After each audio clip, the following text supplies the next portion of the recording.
out the issues of Black women. Do you wanna live? I wanna do it. I wanna do it. I wanna do it. Do it. Shelina is platinum. What Get some water. You gotta get some water. Yeah. Go get some. Pour me some juice, please. Pour for water. You pay all the bills? No, I paid some of them. That sounds like a demand of a nigga that pay all the bills. Why do they talk about that so much online? I hear. People paying all the bills. You pay all the bills. I pay all the bills. That sounds like an old 70s song, right? Do you pay? She's like, do you pay all the bills? And then he come on, yeah, I pay all the bills. I just want a piece of tushy. But you know what's so crazy? What? People talk about that. I don't care. Like, what we're going to talk about really quick, right? Is people keeping the families alive, baby. No, before we even keep it alive, building a family. People don't date with intent, and people be dating. People be really on bum shit, like when you think about it, right? Because man and woman. Because if you a man looking to get with a chick that got her shit together, and you just like, I'm gonna drop dick off, and she got her own crib, own car, all that. Thank you so much, right? She got her own shit and all that, and I'm just gonna go stay with her because she had it already, right? It's like, why I gotta pay any bills if single? Huh? I feel like it's more towards me today. It is. Why? Because we highlighting you today. I don't like being on camera. Oh, it's your show. No, it's our show. On it. See, you don't want to go 50-50.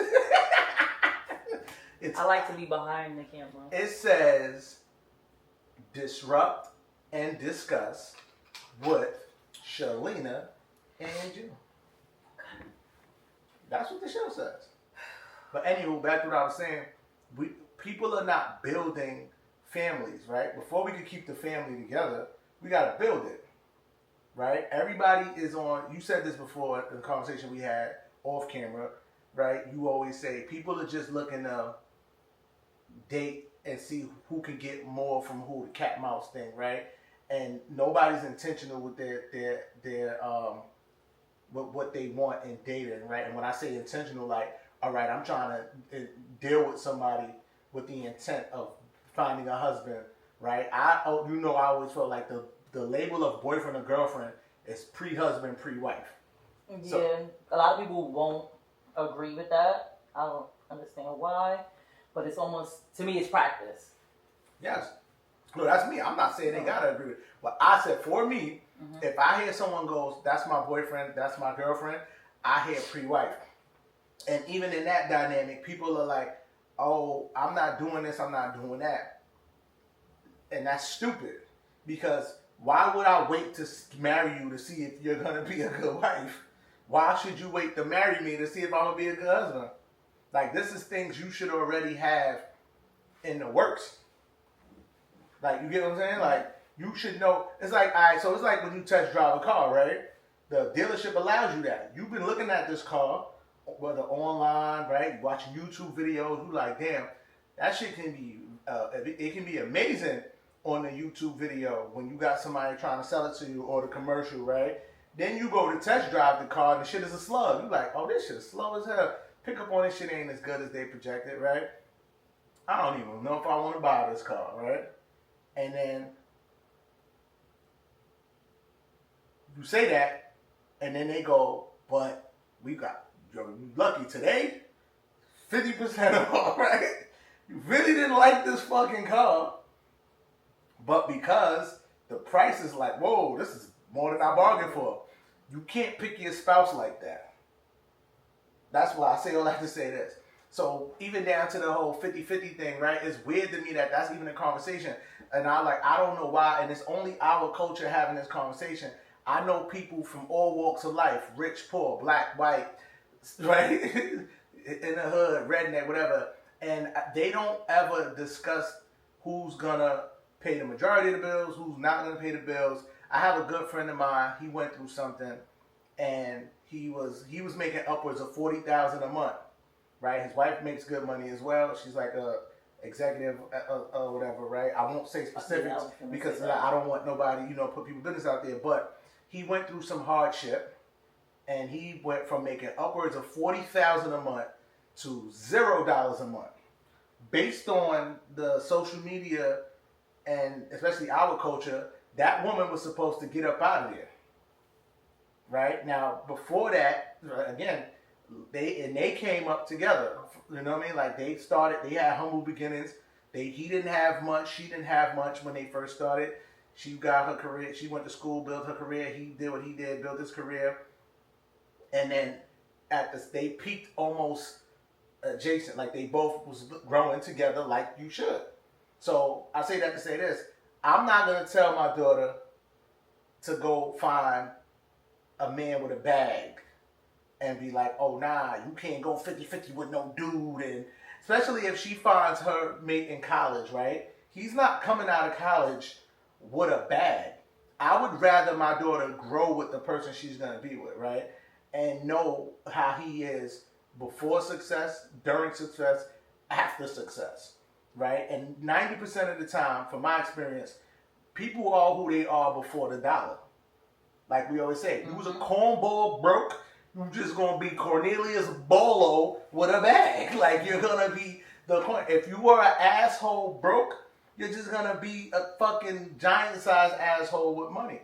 If you were a genuine person broke and kind person broke, you're gonna be the kindest person, the most I meant to say generous, the most generous and kind person with money in most cases, right? It's very rare that somebody who's a great person turns into a complete asshole when they become successful. It happens, but it's very rare. Money can change people. Yes. But it's very rare but you get to see these things before that, whether you know it or not. And that's the thing. Like, so we teaching people, and particularly women, to date for money, and that, and not for character. Yeah, for real life things. The things that like, how does this man talk to people around you? How does this man treat people around you? How is this man with finances with a little bit of money? So if he's bad with finances with a little bit of money, what are he gonna be like with a lot of bit of money? A lot of bit of money. Right? You know what I'm saying? Like, because there's a lot of money, then there's a lot of bit of money. You know what I'm saying? You can have a lot of money, and then you can have a lot of bit of money. No, but seriously. A lot of bitter? That's a little bit? That's a little bit? No, a lot of bitters mean you went from a little bit to a lot of bit.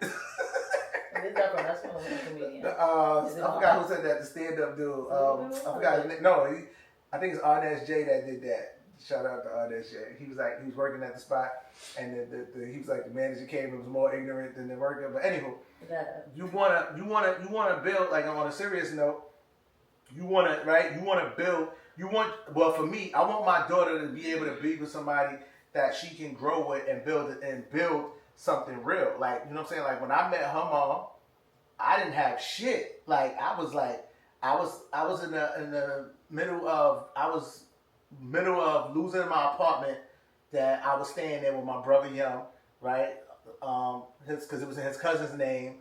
He went to jail, and I knew because before he went to jail, he came to the apartment and turned himself in from the apartment. So I already knew. He coming home to that apartment. Bingo. Young was in denial. I'm like, yo, we gotta find a spot. 8 months went by. He's supposed to do a year. He came out in 8 months, or whatever. And sure enough, he showed up to the apartment. Nah, I'm cool. I'm still on the couch. I was like, oh shit. Was he in here? He in here, but that's neither here nor there. But when I met my wife, I was moving back. When I met their mom, I was moving back home. I was literally I was kind of like in that apartment slowly moving back home with my mom. I didn't have anything. She had a job and working in Gristedes, and I was broke. Like, I'm not even gonna lie to you. I didn't pretend like I had money.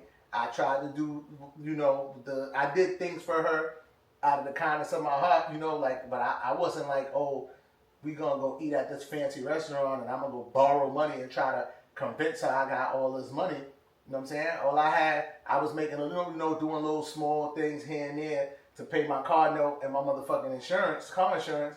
So what I could do is pick her up from work so she ain't gotta take the subway. You know what I'm saying? Like, and I could buy her something. We could get some McDonald's, some Popeyes, some Wendy's. Like, and I say that to say this. You didn't leave with money. No, I didn't have money to leave with, but I could have fronted. Because everybody around me had cars, had jewelry, whatever. I could have been that guy. I had plenty of friends who did that shit. Who would be like, yo, let me borrow your car, let me borrow your chain.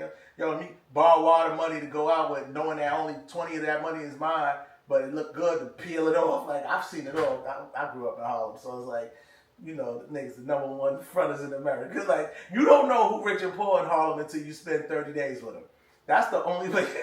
But anywho, I didn't have, so I say that to say this. She got to genuinely know me, and I got to genuinely know her. You know what I mean? Like, because think about it, right? There was no facade. Like, there was no, oh, I'm going to act like I got this. I'm going to act like I got that. And I fell in love within that first 48 hours of being around her. 48 hours? Yeah. And when I say fell in love, not fell in love to like, oh, want to marry her. I fell in love with her character, like, of who she was. I love that. I was like, oh my God, I love this girl. Like, yo, I've never met nobody like this. That's like, she was funny, she was genuine, she was smart, like, she was a little rough.